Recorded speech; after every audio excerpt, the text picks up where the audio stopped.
नमस्कार, मैं doctor Nitin Rathi, senior consultant, associate director, pulmonology department, Dharamshila Narayana super speciality hospital में कार्यरत हूँ। कोविड ने हमें बहुत कुछ सिखाया। कोविड जब वायरल इन्फेक्शन के तौर पे पूरी दुनिया में फैला, तो इसके साथ डर भी फैला।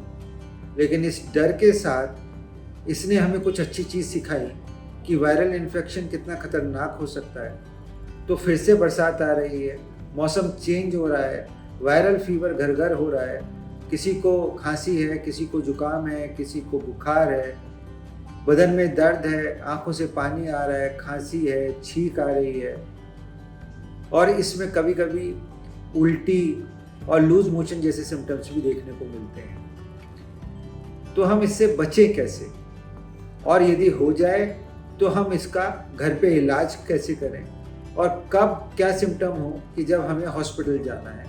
तो सबसे पहले बात करते हैं कि हम इससे बचें कैसे। तो नंबर 1 सबसे पहले आता है हैंड हाइजीन। जब भी हम किसी जगह से या बाहर से होके घर में आते हैं, तो सबसे पहले हमको हाथों को धोना है। हाथों को अच्छे से साबुन से धोना है, केवल पानी से नहीं धोना, क्योंकि इस तरीके से करने से बहुत सारे वायरस और बैक्टीरिया हाथ के हाथ वहीं ख़त्म हो जाते हैं और इन्फेक्शन घर तक नहीं फैलता। तो hand hygiene is the first tool to prevent infection. Second, respiratory etiquettes. वो क्या होते हैं?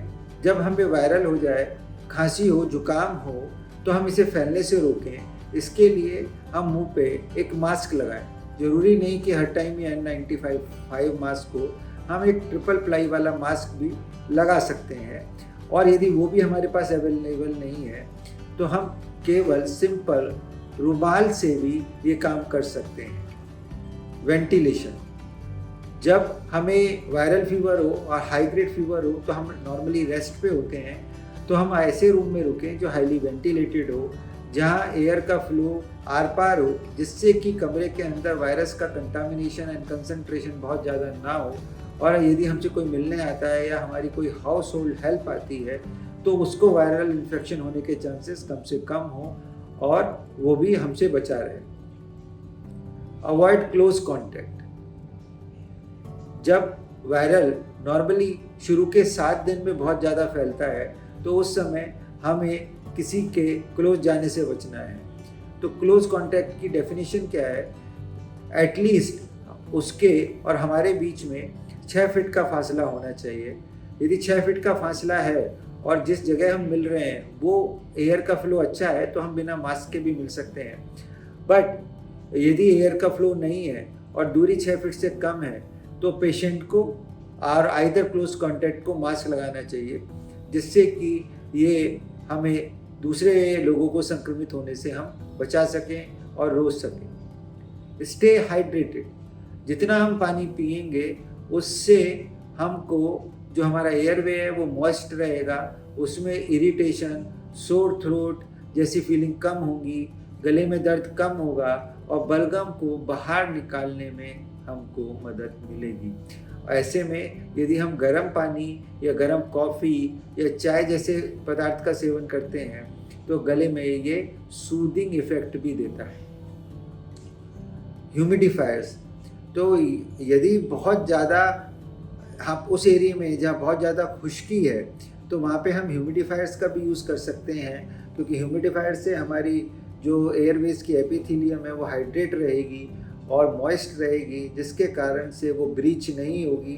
ब्रीच नहीं होगी मतलब टूटेगी नहीं, उसमें से ब्लड का फ्लो है वो कम रहेगा, तो हमारा इन्फेक्शन होने के चांसेस कम रहेंगे और इन्फेक्शन के पूरे शरीर में फैलने के चांस कम रहेंगे। फिर अगला नंबर आता है monitor the air quality.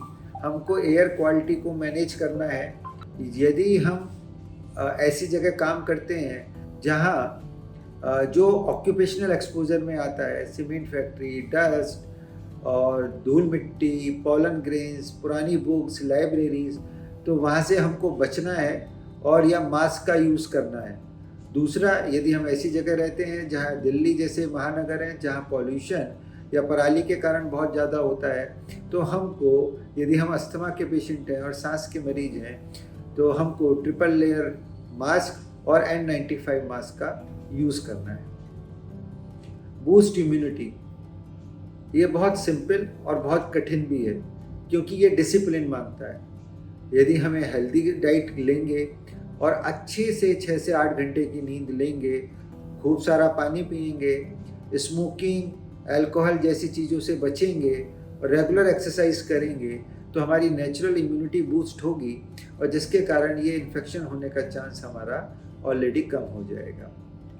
Vaccination, medical field में फ्लू का, इन्फ्लुएंजा का वैक्सीन आता है जो हर साल लगता है, because it is a seasonal vaccine. जैसे जैसे वायरस आइडेंटिफाइड होते हैं हर साल, उसके अगेंस्ट में पर्टिकुलर उसी स्ट्रेन में ये इंजेक्शन बनता है, जो कि हाथ पे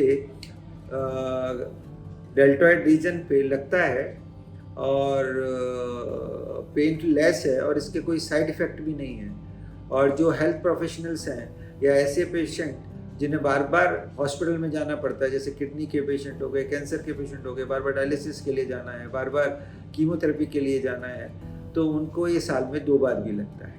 ये तो बात हुई प्रिवेंशन की। यदि हमें सिम्टम्स आ जाएं तो उनको कैसे मैनेज करें, तो हमें एडिक्वेट रेस्ट करना है शुरू के 3-4 दिन। जब बॉडी में वायरस का लोड ज़्यादा है, बुखार ज़्यादा आ रहा है, बदन टूट रहा है, तो हमको रेस्ट करना है, पानी खूब अच्छे से पीना है। इस तरीके से वायरस शरीर में बहुत ज़्यादा फैलेगा नहीं, जहाँ है वहीं कंसंट्रेटेड होके शरीर की इम्यूनिटी उसे किल कर देगी और हमारे सिम्टम्स आगे बढ़ेंगे नहीं। हाइड्रेशन, खूब सारा पानी पीना है, जिससे कि जो भी हमारी एनर्जी लॉस हो रही है स्वेट के फॉर्म में, वो हमारी रिगेन रहे और हमारा जो म्यूकस है और जो एयरवेज है वो हाइड्रेटेड रहें, मॉइस्ट रहें, जिसके कारण से हमको खांसी और सोर थ्रोट या पेन जैसी दिक्कतें कम होंगी। स्टीम लेने से भी गले को और नाक को बहुत सूदिंग इफेक्ट आता है। अंदर जो भी म्यूकस होता है उसको निकलने में आसानी होती है, जिससे हमारा खांसी और बलगम जैसे इश्यूज भी आसानी से ठीक हो जाते हैं।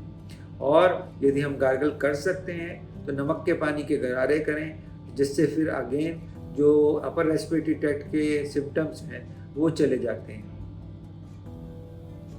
ओवर द काउंटर मेडिसिन हम यूज़ कर सकते हैं। जैसे हमें बुखार हो रहा है तो हम डोलो जैसी मेडिसिन दिन में 2 बार से लेके 4 बार तक ले सकते हैं। एंटीहिस्टामिनिक मेडिसिन, लिवोसिट्रिजीन और डीकंजेस्टेंट, सूडोएफेड्रिन हम आराम से केमिस्ट की हेल्प से भी ले सकते हैं। नॉर्मली इस तरीके के सिम्टम्स 3 से 5 दिन में चले जाते हैं।